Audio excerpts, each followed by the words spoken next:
In this video, we're going to be talking about my top 3 accessories for the Sig P365. Before we begin, you'll probably know I do a number of videos on the 365. It is the most popular concealed carry handgun in the United States currently sold.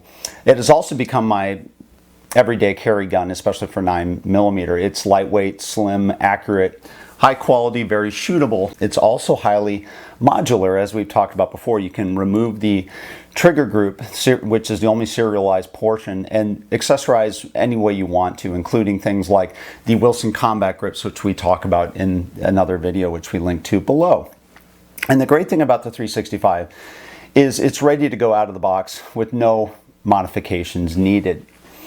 Another thing I really like about the 365 is, especially the XL version, is it has become my everyday carry gun, and in my opinion, this is probably one of the best options now, especially for ununiformed police officers, as well as even potentially the FBI down the road. The FBI has adopted, as you probably know, the Glock 19, but what we're going to talk about is some of the things today that can make this even better, but more importantly, for ununiformed police officers, this is really a fantastic handgun. In fact, this reminded me a lot of when it first came out, the old car P9s that we used to carry off duty a couple decades ago. But the difference here is it's made so many improvements over what was size-wise very comparable to this, to the car P9, to what has today become one of the best, if not the best, everyday carry, concealed carry handguns on the market today. So despite the fact that it's ready to go out of the box, no modifications needed, some people might want to accessorize these a little bit. So there's a lot of accessories on the market today. I want to talk about my top 3. And the first one I want to talk about is the Streamlight TLR6. So it'll come in a package like you see here. And this is basically a combination light and laser. Now, both of my guns have been safety checked before the video started, so we don't need to go through that again. But there is a combination of a light, which has a 1-hour runtime on current batteries, as well as a red laser, which has 11-hour runtime. The light is relatively small, and it puts out about 100 lumens of light. So this is important to understand because it's not a blinding bright light. It's not your 500, 1000 lumens like you used to see on the older, larger Streamlights, but it is enough to do target identification, especially if you're doing close quarter battle, house takedowns, or anything within about 30 yards. You're basically going to have really good light target identification with this light. So it actually works just good enough to get that done. It's got an easy on-off button that's ambidextrous. So you can see here, for example, if I push on the right side or the left side, it's on or off. So again, it's easy to activate it. So for example, if I'm holding it, I can use my trigger finger to activate it, or I could use my left hand, whichever one's easier. It also has great selector buttons as well. So not only do you have 2 buttons on the side, but you can change your selections by doing them both at the same time. So in this case, for example, laser only, laser light, light only, etc. And then you can easily turn it off. Again, it's very easy, and if you're not used to using these often, it's pretty intuitive. There's only 2 buttons. You don't have to fumble around and remember, okay, how do I activate this? How do I change things out? It's actually pretty easy to do that. There's also a very easy to access battery compartment. You just flip this little lever over right here. You can pop out both the batteries and easily replace them without removing the light laser system. It also is a small, slim profile. So when you look at it in the profile alongside the 365, you can see from the top as well as the front. It's very small, and it's a good compromise between having something capable but not having something too bulky, like the old days when we used to run the TLR1s, which was a very large light, and it was just very bulky. It almost just stood out from the gun when it was on it. The other nice thing about the TLR6 is it currently is priced just under about $100, give or take. I know prices always change based upon when we do videos, but again, for the value that's provided with that for $100, getting a laser light combination, again, is fantastic. Now, if there's one drawback with putting a laser light, any laser light on, including the TLR6, is the fact that if you like to holster carry your pistol or your 365, you're going to need to get new holsters to do this. And one of the limitations when you put on a lighting system onto a gun like a 365 is you limit the amount of holsters you can then buy, because most of the holsters available today are for a standard configuration 365. When you start modifying a pistol and putting on lighting systems like this, you get typically fewer choices of the holsters that you can buy out there, and it typically takes longer for them, especially when the TLR6 comes out. It takes a while for them to come out with the models of holsters that'll fit this, but over time hopefully this will improve. And the other nice thing about this is if you don't holster carry, so for example if you have a standard 365, it generally is about flush on a standard 365 micro, so you know it's almost like a squared profile, so you could pocket carry with this, etc. But again, if you like to holster carry, that will be one of the limitations you have to work around if you mount a TLR6 onto your 365. Now that takes us to the second accessory, which I really like. There are a lot of holsters that have come out through the 365, but one of my favorites is this Safariland 7371 ALS. And basically what this does is it comes with two different options. This is the box it comes in, and you have two different screw-on options. You can either do a paddle type configuration or you can do the belt loop type configuration, both of which you can screw on. They come with the kit. Now one of the reasons why I like this holster, it is a paddle configuration. So this means it's easy to take on and off without having to pull out my belt and re-looping a belt through, etc. It's a very easy on-off system, and these are one of the things that I really like because I can easily just store this, take it, and wear it literally with anything I want. And the other benefit of having a paddle system is you won't destroy really good belts or dress belts, etc. That if you have the two loop systems, as you know, if you wear nicer or finer belts or things of that nature, you know those two loops can quickly destroy or wear down those types of belts, whereas a paddle system will ride literally over the pant top and the belt. So in many cases what you can do is you can easily use the paddle system without having to destroy the belt or worry about what kind of belt you're wearing at the time. Another nice thing about the ALS system is, if you're not familiar with these, it's got a thumb engaged locking system. So basically what you do is you push down the locking system and it comes out. Otherwise it is caught in there and it's always secure. And one of the benefits of doing this is I've seen a lot of people that will conceal carry and they'll be checking over and over again whether or not their lightweight gun is still on them. Sometimes they'll swipe or they'll just touch. It's kind of a habit that I've seen people develop, where many of the concealed carry holsters that they carry or use have basically a tension mount on there. So they're worried that if they sit down or get in and out of a car or something, what happens if the gun pops out and they don't quite know whether or not it popped out. So sometimes I see people touching all the time. You don't need to do that with the ALS system. This is very snug. It's up against your body. This is not going to accidentally release.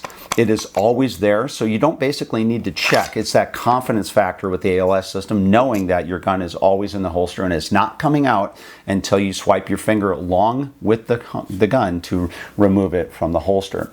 And then the final thing I like about this, it's relatively low profile. It's not completely low profile, but good enough for what you would carry on outside the waistband, and I prefer to carry outside the waistband most of the time. That's just how I am. And this is a small enough profile with a small enough gun that the ALS model of the Safariland works for me in almost every situation I want to carry it in. So again, this is one of my favorite holsters that I carry, and it's certainly my favorite for my 365. And oftentimes when I store them, I just store them together, and then all I have to do is just pop this in or off, on or off my waist, depending upon what I'm wearing. Doesn't matter what type of belt I'm wearing. Now the final accessory that I really like is the Mag Guts 2-round extension kit, which you can see right here. So when you order this kit, well, you're going to basically get the guts, if you will, hence the name, for your existing Sig magazines that will allow you to convert a 12-round magazine into a 14-round magazine. So this is a typical 12-round magazine for a Sig, and all you're going to do is you're going to push down the button here, slide off the plate, pull out the guts, the follower, the spring, etc., which you can see in here. So this is the standard guts, if you will, that I pulled out of a Sig, and you'll notice that the spring is a little bit different than, for example, the Mag Gut spring, because it uses a standard spring with a little bit different profile, the follower, the base plate, etc. Now with the Mag Guts, what you'll notice in contrast is it's got a flat spring, and it's got a little bit of an extended base and a much smaller profile follower, all of which making up that difference for putting 14 rounds into a magazine that normally works for 12 rounds. So first off, I wanted to show you the difference of what they look like. This is a standard 12-round magazine sitting in this Sig, and this is the 14 round. So the first thing you're going to notice is it protrudes just a little bit lower than a standard magazine, and it's also rounded. And this is one of the things I really like about the mag guts, is not only does it extend just slightly, but it's rounded and profiled so that it's actually more comfortable to carry even than these standard magazines. Because if you have a standard size hand like I have, you'll know that your hand already is at the bottom of a standard XXL grip. So you're going to have that little bit of extension there to catch, and this just provides just a little bit more there to catch. So not only does it allow you to squeeze 2 more rounds in, but it also allows you to create a profile for the magazine that's even better than what the stock profile of the magazine is. Now if I remove both of these magazines, you can see the difference. So in this case you can see the follower difference in contrast between the stock magazine and then of course the base plate. And this is one that's been switched out with the Mag Guts kit as opposed to a stock magazine configuration. Now the other great thing about Mag Guts are, historically, these are high quality. So you're not buying cheap springs, you're not buying cheap followers, etc.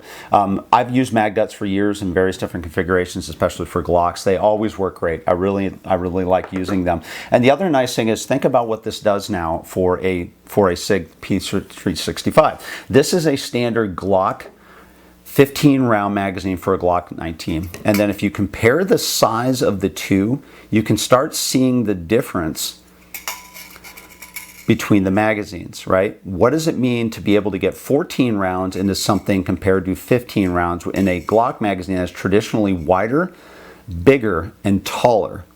And again, this takes what is already a fantastic magazine for a Sig and makes it just that much better, because now you literally have a round count that's only 1 round short of a 15 round magazine for a Glock 19, which again is standard issue for a lot of people, including the FBI, etc. So again, it kind of evens that playing field very quick. Now, the only drawback for the Mag Gut kits are that these aren't cheap. As we mentioned before, these are not low quality items, and as a result of that, currently the price of these is around $35, give or take. I know that price changes, so no comments on that, but yeah, they're basically it's $35. And when you're talking about a magazine that normally costs about $50 when you buy these individually, that means you've got a magazine now that's you've got about $85 into, with the cost of the magazine plus the Mag Gut conversion, which means it's not cheap to do this. So my suggestion is convert the primary magazine that you carry in your gun at all times. So in this case, for example, I converted this one, and this is the gun I carry.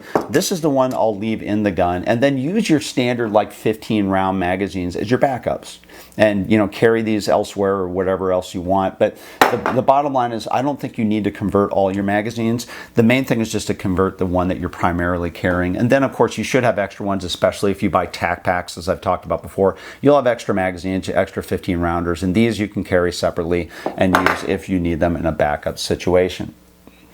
So the final thing you'll notice is what I don't have on the table as my top 3 accessories, which are red dots. And most of the 365s come with a plate, so you can easily mount red dots on your pistol. And I understand the value of red dots. I've done reviews about them in the past before. I've run them on different types of guns. The one conclusion I've come up with, at least for me, is I don't like running red dots on my carry pistols. Now, if I was going to the range or if I was target or competition shooting, yes, I see the value of having a red dot on a pistol, and yes, I can improve my shooting typically with it.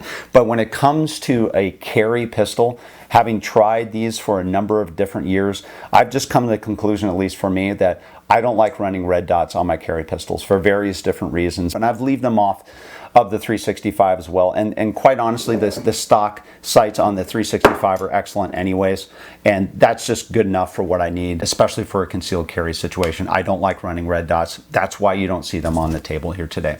So those are the top 3 accessories that I like running on with my 365, and wanted to share that information with you. If you like this video or like this channel, please subscribe on YouTube, and thanks for watching.